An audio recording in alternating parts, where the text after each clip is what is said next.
महाकुंभ के महामंत्र में आपका स्वागत है। अभी 2-1 दिन पहले हमने आपको प्रयाग के अष्ट नायकों में से 4 नायकों के बारे में बताया था। 4 नायक शेष रहे थे। आज उन 4 नायकों की चर्चा करते हैं। ये प्रयाग के वो 4 नायक हैं।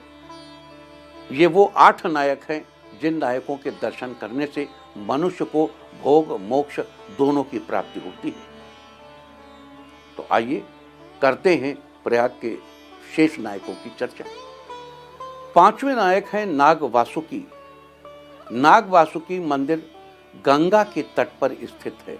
वासुकी नाग, जो शेष नाग के भाई हैं, की पूजा इस मंदिर में होती है। यह स्थान भोगवती तीर्थ के रूप में भी जाना जाता है। नाग वासुकी की पूजा करने से भय, रोग और कष्ट दूर होते हैं। वासुकिम नागराजम च नमामि शरणम सदा भोगवत्याम प्रवाहे च तीर्थम यत्र स्थिरम शिवम।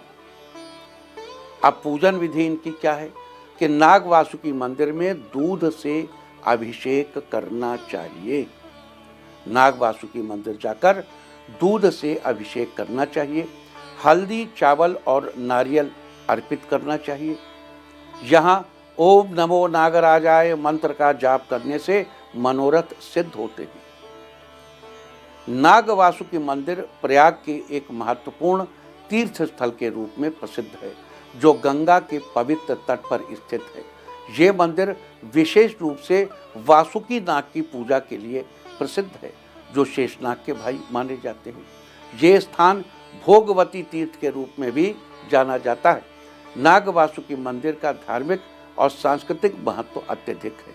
ये अपने भक्तों को भय, रोग और कष्ट से मुक्ति दिलाने के लिए एक अत्यंत महत्वपूर्ण स्थल माना जाता है। प्रयाग नायक नाग वासुकी भारतीय पुराणों में एक प्रमुख नागराज के रूप में प्रसिद्ध हैं। वे शेषनाग के भाई माने जाते हैं और महाभारत, रामायण और अन्य धार्मिक ग्रंथों में उनका उल्लेख मिलता है। वासुकी नाग का नाम विशेष रूप से उस समय प्रसिद्ध हुआ जब उन्होंने देवताओं और राक्षसों के बीच समुद्र मंथन के दौरान अपनी मणियों से रस्सी का काम किया था। उस घटना के दौरान वासुकी नाग ने मंथन की रस्सी के रूप में अपना पूरा शरीर दे दिया और समुद्र मंथन में अपना योगदान दिया। अगर इस तरीके से देखा जाए तो नागराज वासुकी का बड़ा योगदान समुद्र मंथन में था। इस भोगवती तीर्थ का स्थान विशेष रूप से गंगा के किनारे होने के कारण धार्मिक दृष्टि से अत्यधिक महत्वपूर्ण है।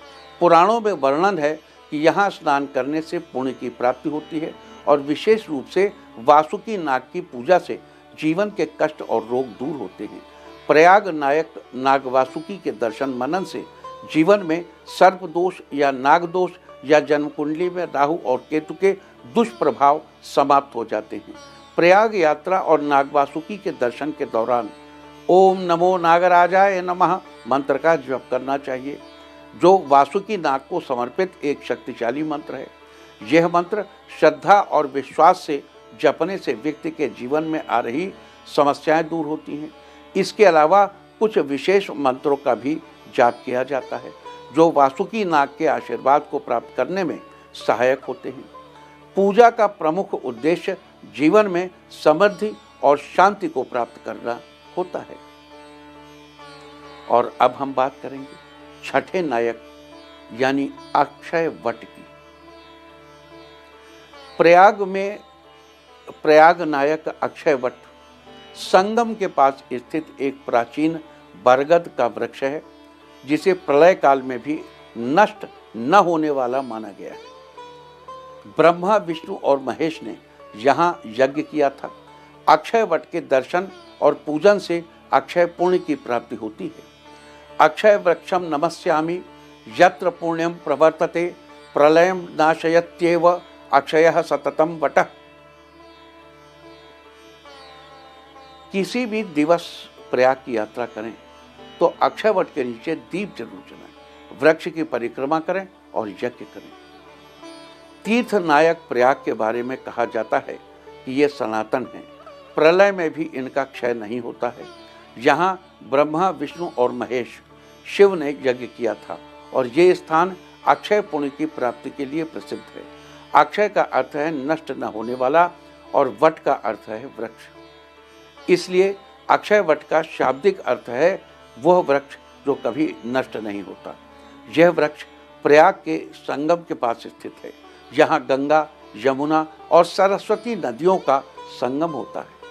शास्त्रों में प्रयाग के नायक अक्षयवट का विशिष्ट उल्लेख है। विष्णु पुराण में अक्षयवट का उल्लेख पवित्र और शक्तिशाली स्थान के रूप में किया गया है। यहाँ पर बताया गया है कि ब्रह्मा, विष्णु और महेश ने इस स्थल पर यज्ञ किया था और इस स्थान को पुण्य की प्राप्ति के लिए आदर्श माना गया है। स्कंद पुराण में भी अक्षयवट का विशेष महत्व है, जहाँ इसे अक्षय पुण्य का स्रोत माना गया है। इसके दर्शन और पूजन से व्यक्ति को असीम पुण्य की प्राप्ति होती है। इसके दर्शन करने से मनुष्य की आत्मा के समस्त पापों का नाश होता है। रामायण में भी अक्षयवट के महत्व का वर्णन किया गया है, जहाँ पर इस स्थान को भगवान राम और उनके अनुयायी भी पवित्र मानते थे। यहाँ पर धर्म, आस्था और पुण्य की प्राप्ति का विशेष स्थान है। महाभारत में भी अक्षयवट के महत्व का उल्लेख मिलता है, जहाँ इसे धर्म की स्थिरता और आशीर्वाद का प्रतीक माना गया है। अक्षयवट के दर्शन और पूजन से अक्षय पुण्य की प्राप्ति होती है और यह व्यक्ति के जीवन में धर्म, समृद्धि और शांति का कारण बनता है।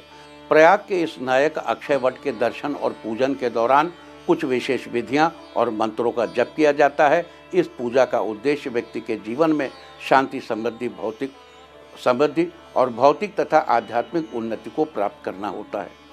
अक्षयवट की पूजा के दौरान दुग्ध से अभिषेक और पुष्पों से वृक्ष को सजाया जाना ये विशेष कार्य है, यानी दूध से इस वृक्ष का अभिषेक करना चाहिए और फूलों से इसे सजाना चाहिए। अक्षयवट शाश्वत आध्यात्म और धर्म की निरंतरता का प्रतीक है। कुंभ के अन्य नायकों में एक हैं, सप्तम नायक हैं भगवान शेष। तीर्थराज प्रयाग के सप्तम नायक शेष भगवान का धार्मिक, सांस्कृतिक और आध्यात्मिक दृष्टि से अत्यंत महत्व है। शेषनाग जो भगवान विष्णु के शयन स्थल के रूप में प्रसिद्ध हैं, उनकी पूजा का विशेष महत्व है।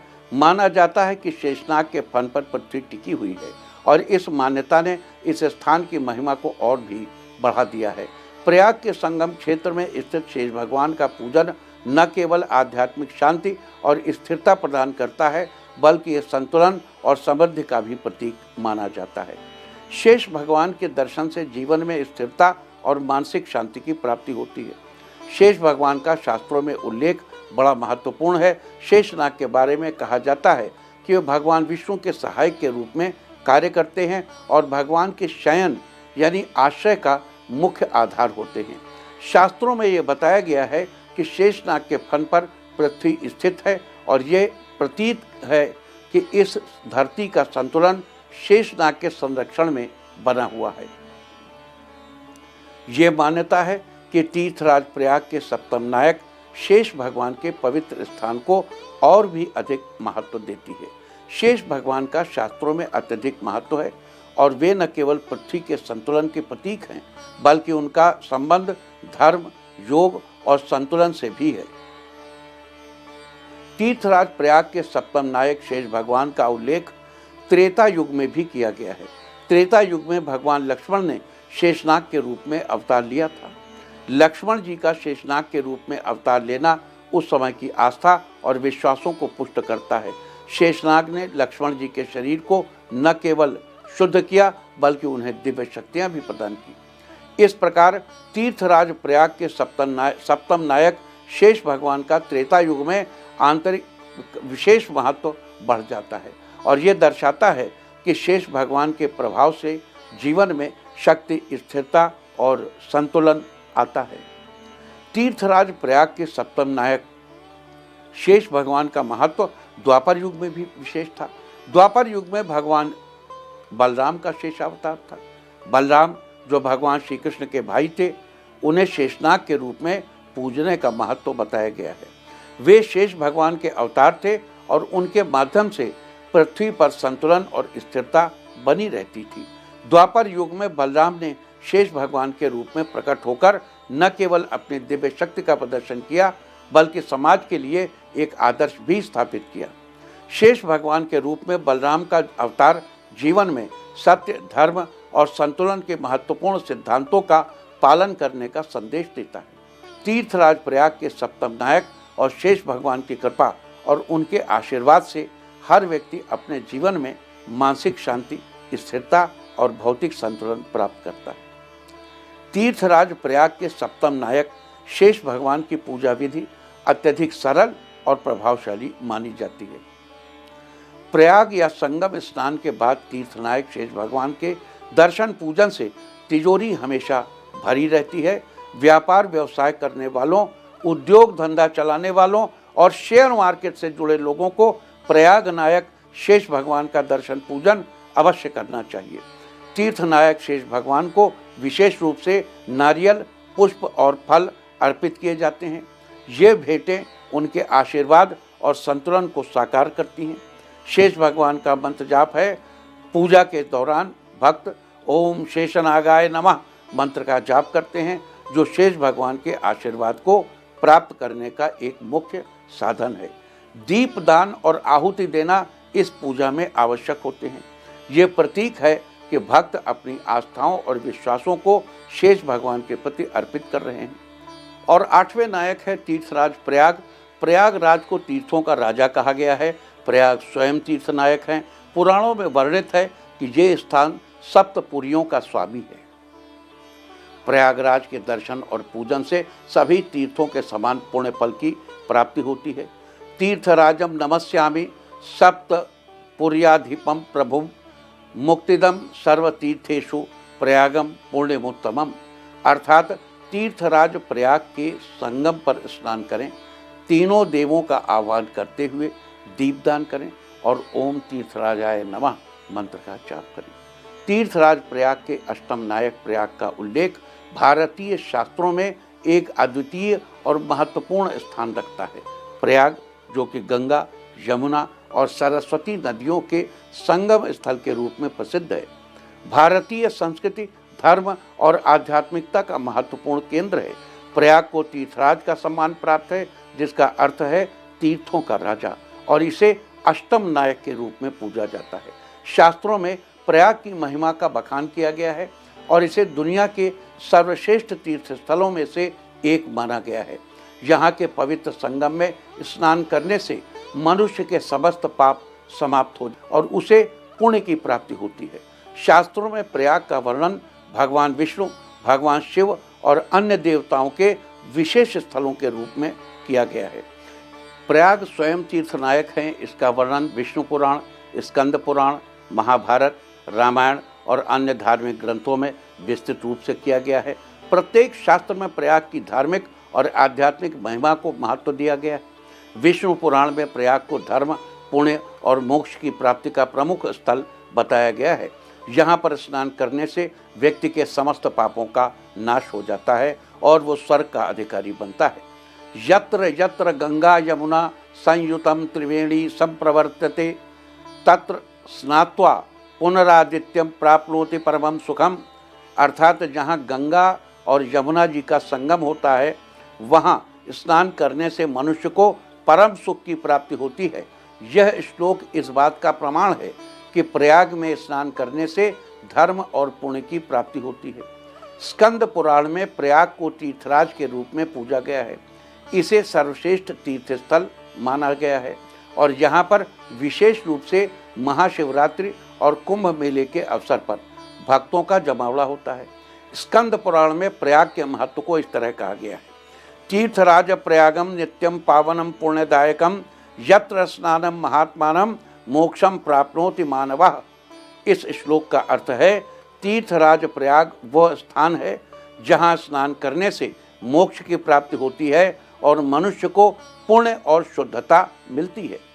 महाभारत के भी कुछ श्लोकों में प्रयाग का उल्लेख किया गया है, जहाँ इसे धर्म, यज्ञ और पुण्य अर्जन का प्रमुख स्थान माना गया है। महाभारत में युधिष्ठिर और उनके भाइयों का प्रयाग में स्नान करने का उल्लेख है, जिससे उनकी आत्मा शुद्ध हुई और उन्हें यमराज से छुटकारा मिला।